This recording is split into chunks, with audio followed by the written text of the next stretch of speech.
The XFL came and resurrected in 2020, went through a bankruptcy because of the pandemic, and now it's back with Rebirth Capital and Jerry Cardinal.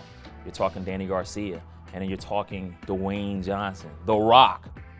Dany Garcia and The Rock's relationship, you're talking about a married couple who was once married, now divorced, and they still remain business partners, right? And Dany Garcia, you have a powerhouse woman. She was able to help him build a career for himself, and now here they are, business partners, aligning with one of the more interesting sports properties in the XFL.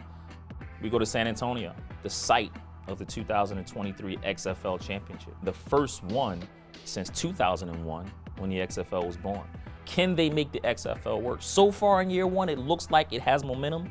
Now, can they sustain it? What is it like being chairwoman of the XFL? What does it feel like? That's a big question. It feels weighty. Yeah. Weighty. I think I would say absolutely every day, very, very weighty, but so gratifying. If you're going to do big, it's going to be a big sacrifice. But this is a great one. I mean, there was a lot to learn, but there's so much enjoyment. I've got these small, great moments. I've got these big, big, big moments. And I love it. I love it. It's definitely changed me. Absolutely has changed me. How so? Even in the portfolio, I'm blessed to be either a CEO or a chairwoman in a lot of the companies, but the magnitude of the XFL, right? So film, or even Terramana or Zoa, that's kind of a 2-hour interaction, or it's a moment interaction. But the XFL are human beings, bodies, people, hearts, souls, spirits, athletes whose future you're getting a chance to touch and guide. And who they are afterwards is as much my responsibility as it is everyone with the XFL. That's a different position as a chairwoman of, the Garcia companies in the portfolio. So it's weighty and it's gratifying. I love it. Yeah. Did you get a chance to walk around the arena yet and take No, this in? not yet. Not yet. I have those moments. I almost have had that moment with every game that I've gone to, whether it's walking during the warm-ups and seeing the boys or talking to the coaches. When the fans come in, it's always, I'm like, a gasp of like, wow, look at what one decision created. Like one really powerful decision and a whole bunch of amazing people. So it humbles me. So I think I know I'm going to have that when I go out there. And our two teams and all our athletes, they're so passionate about this moment that they got here. Everyone's like, okay, this is XFL 4.0. This is XFL 1.0 for me. This is the first time my sports league and my championship with my teams, which is great to say, there's 8 teams are all mine, and now these 2 teams are mine, and to have them go through that experience and experience it. Yeah. We dream about our wedding day, we dream about having a baby, having those experiences. But no one can prepare you for a championship game when you own a league. Yeah. Or cool. Running a whole entire league. Right? Yeah, they don't prepare you, which is pretty amazing. Yeah. You ready to wrap up year one? Mm-hmm. What did you learn so far? I learned, I can say we learned quite a bit, right? The ecosystem of sports league is so intricate. There's things you don't know until it goes live. Yeah. Everything is, I hate to be cliche, but it is X's and O's on a whiteboard, and then it lights up when the people arrive. So I think we learned so much about the logistics. We learned quite a bit about the fandom and how passionate they are and how much they want to own who the team identity is. So that's some wonderful things. There's an incredible amount of work to do for our athletes to get greater support for them. I mean, we had dynamic play, which was phenomenal. That is the goal, right? Dynamic play. Dynamic play with healthy, developing athletes. So I think we go off-site. In about a month, we open up everything and we review everything. There's so many areas of improvement. I think supporting our newer coaches going forward, giving them a little bit more as far as their staff, a little bit more guidance. We were a bit hands-off with our newer coaches and allowed them to sort of put their teams together, but leaning in that way. There's definitely more we can do for our athletes and their development and their experience, so I'm looking forward to that. And getting involved with the cities even deeper. We will go into winter, because obviously we're already deep into 2024, right? As soon as that whistle blows and I hand the trophy, the 2024 season starts, which is crazy. Yeah. I love that about football. But we'll have our teams in city for winter camp, for little mini camps. Yeah. So there's a lot of things there that is just it's about doing more. You had to build the base. There were so many questions about the XFL. There were like, what was going to be the game? Are you going to make it through a year? Are you the XFL? Aren't you that team that plays over here and doesn't, there was so much confusion. So just establishing who we are and making people understand that we actually are real and we're here to stay and we're committed to who they are and that the football feels different. Now it's almost like we can execute the rest of the game plan. So a lot of learnings. What's been the biggest positive surprise?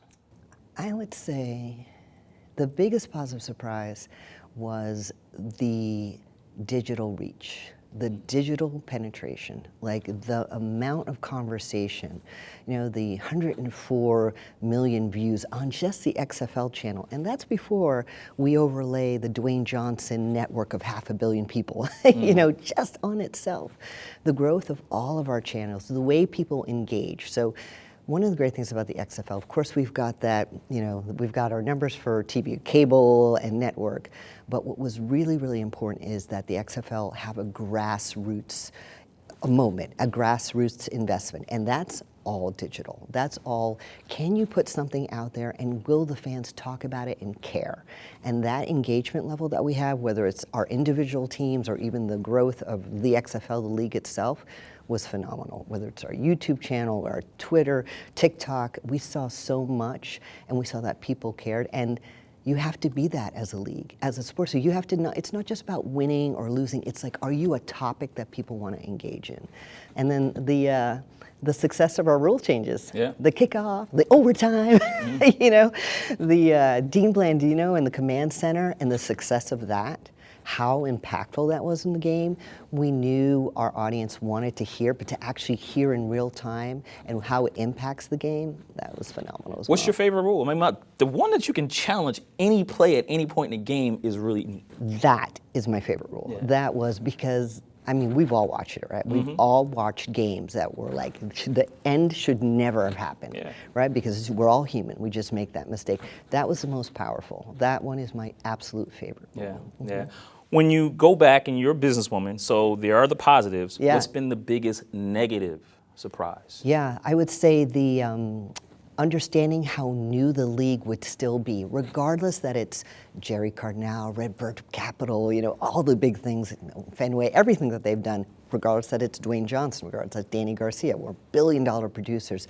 The fact that people were still like, I'm going to wait to see if you get through a season. So, we've got a lot of room with partnership and sponsors. We have more room. It was easy for Disney to buy into us. Mm-hmm. And we work with Disney so closely, and they saw the property. And they're also, they're an industry that's about, they're a company that's about IP. So they understand build out, and they understand the way we see it. But getting the rest of the market to understand and having our peers understand that, we needed to do the work. Yeah. So that sets us up for more opportunity next year, but it was less opportunity this year. Yeah. I was listening to his podcast, and you were great on there. And you went back to 2020, and you were saying how you called Dwayne to pitch him on this, and you called it a crazy idea. Yeah. Why was it crazy? Because you got to come in soft and call it out.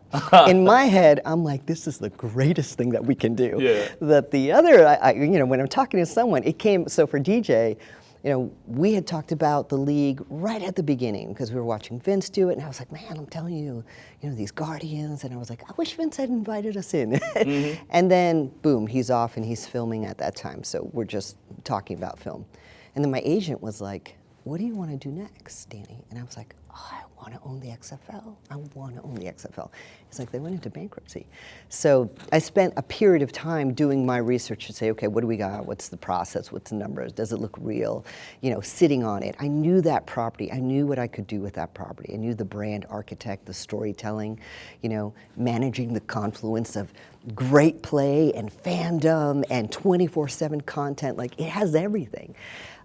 So I had to get that in my head, and then call DJ. I was like, I know it might be busy. I was like, but I have a crazy idea, and it's true. Luckily, he has such a fearless appetite, and we've worked together so long. So I have a pretty good track record. So you set him up then. You knew it was a great idea, but you had to say it was crazy because his response, according to you, was, "I love crazy." And so exactly, because when it can't, you don't call Dwayne Johnson and say, I have a decent idea. Maybe it's going to do well. It's got to be big and important and meaningful for him and life-changing to the people. And that's what this was. So it was you from the start. You brought in him, and then Jerry came along, the finances, everything. Well, Jerry was actually out there looking at this property himself, which was super interesting because for Jerry and Redbird Capital, it's a small piece of what they usually do. Right. So as we were all circling and preparing for the process, right, as it goes through auction, he heard about us, we heard about him, and we just connected. We started talking about it.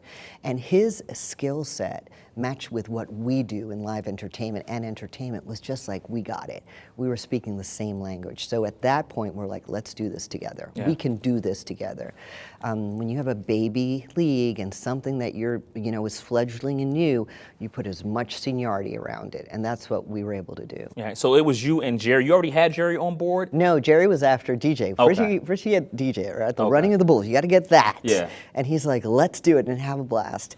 Actually, and you know what's so funny is, no one knows. I first actually had to pitch my husband first. Okay. I had to get up and say, "Hey, honey," and we don't ever get a chance to talk about it. So I would say Dave Rienzi, conversation, full belief in his wife, Dwayne Johnson, and then DJ and I getting on the phone with Jerry and saying, "Okay, that's our type of person." Yeah, big appetite. When you came up with that idea, you got Jerry on board. You got your husband, first of all. You got your husband on board, then Dwayne, and then you interlock with Jerry. Yeah.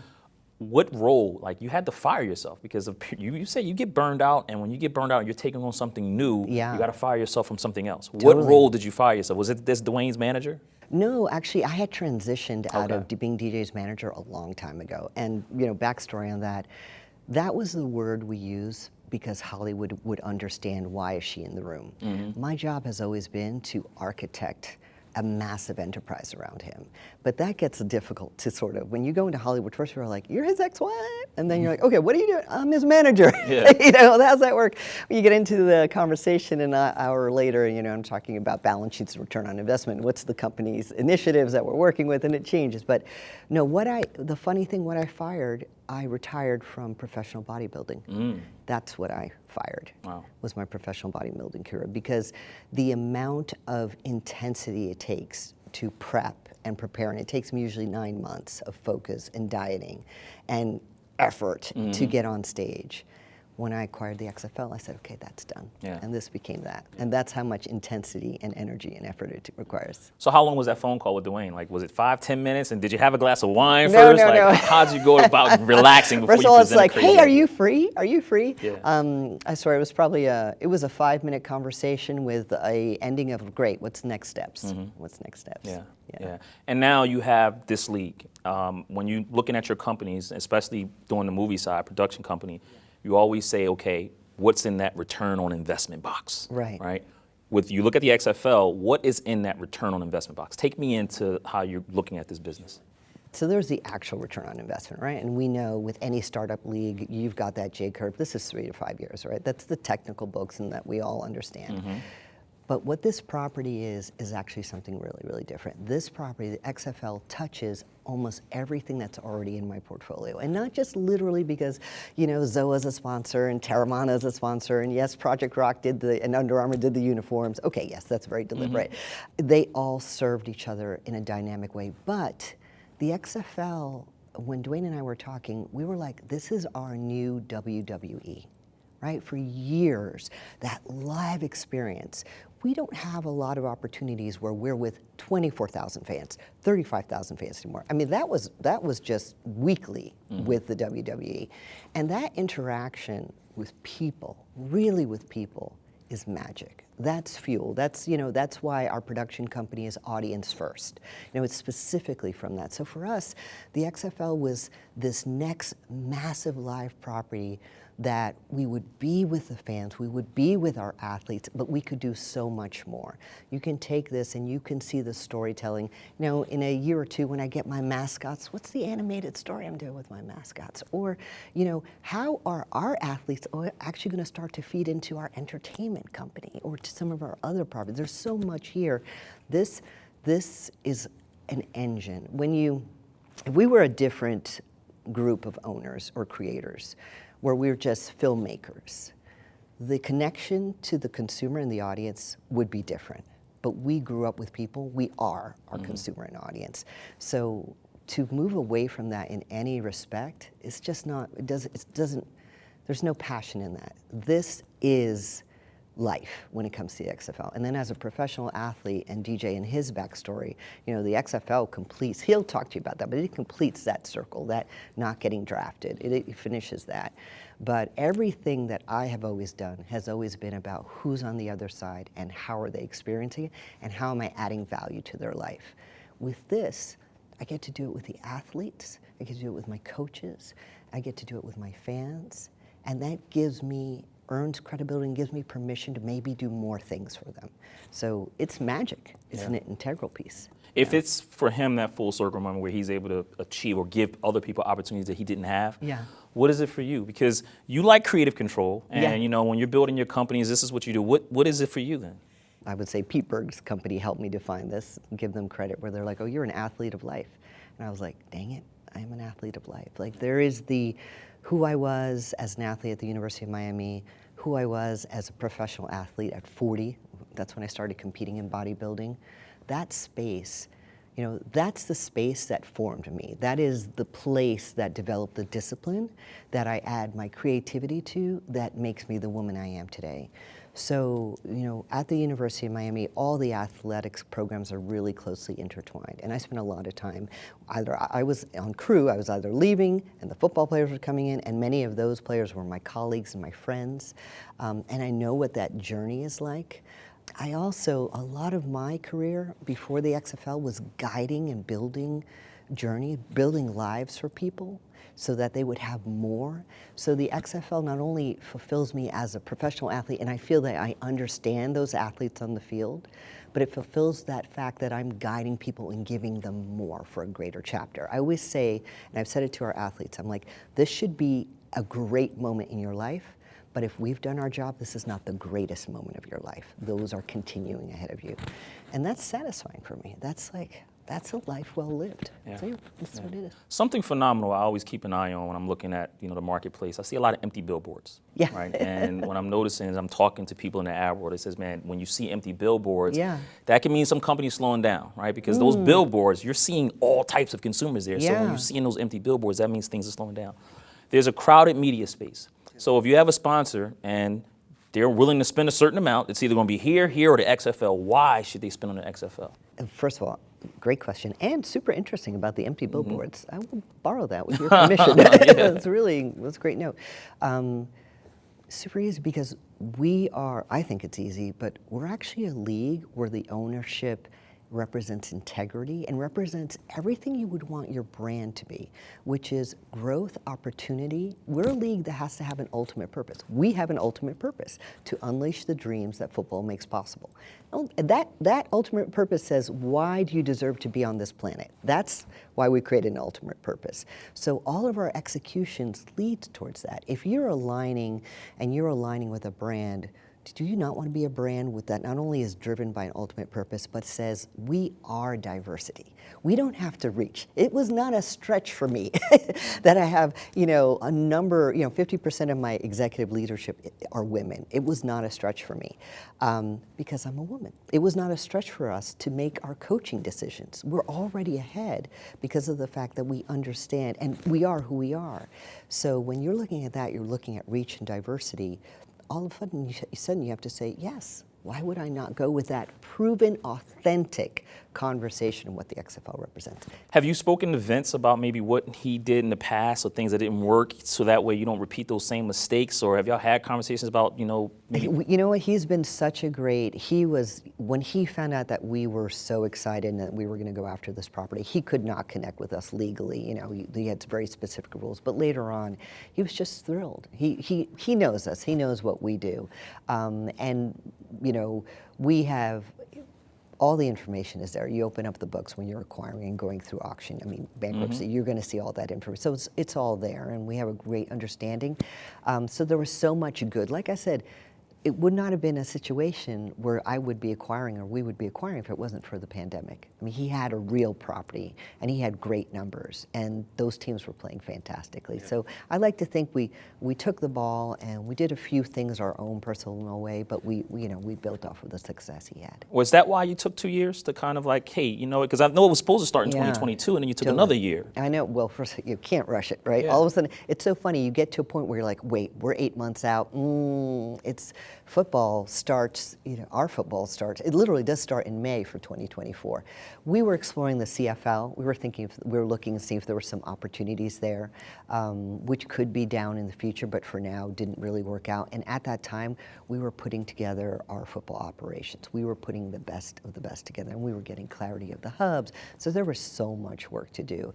And I'm really, really glad we took our time, because I think absolutely that the quality of play that we had, especially in those first few weeks, that's where you get to see. We knew everyone's going to improve, and they did, right? The quality of play went just through the roof. But those first few weeks proved that the time and the methodology and the patience really paid off. Yeah. A couple more things for me. Sure. The first is Russ Brandon. Yes. I asked him to describe you in one word. He said powerhouse. Oh. That's what he did.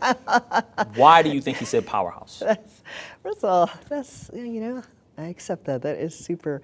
Well, Russ has been in the trenches with me. Yeah. I mean, we, as my president, our president, we're so lucky to have, we have those conversations that maybe no one else is having about this league, where we're figuring it out.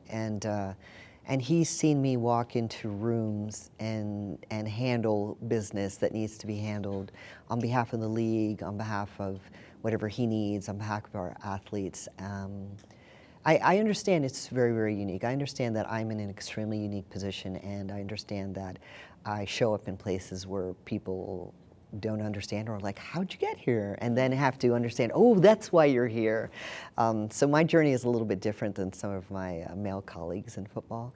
And he has great clarity to see that in addition to the work, he sees the additional work that I'm doing. So maybe it's because of that. Yeah. But I appreciate that. Well, how would you describe, and speaking of one words, describe Jerry in one word? Jerry Cardinal in one word. There's so many words on that. Okay. I'm going to say relentless. Relentless. Why relentless? Relentless, because he demands and asks for excellence for the benefit of his investors, the company, the mission. And he doesn't stop. He will not stop. He keeps pushing and pushing and pushing. And, if we need to understand this for the XFL, or we have a need for the XFL, he's going to go and find that person. He's going to go and find that answer. The amount of energy that he has to make the best execution happen. As you know, right, Redbird Capital, they take huge swings, like big, big bites. Hit a lot of home runs. And they hit a lot of home runs, but the amount of tenacity and the relentless nature you have to solve those, to not only take the big bite, but then say, okay, how am I going to chew it and swallow it and make this into something? And he is that. He's that. He's an invaluable partner. Now describe Dwayne in one word. What would you say? I always say Dwayne is the running of the bulls. He is literally like the running of the bulls. Fearless. Fearless. Fearless. Why fearless?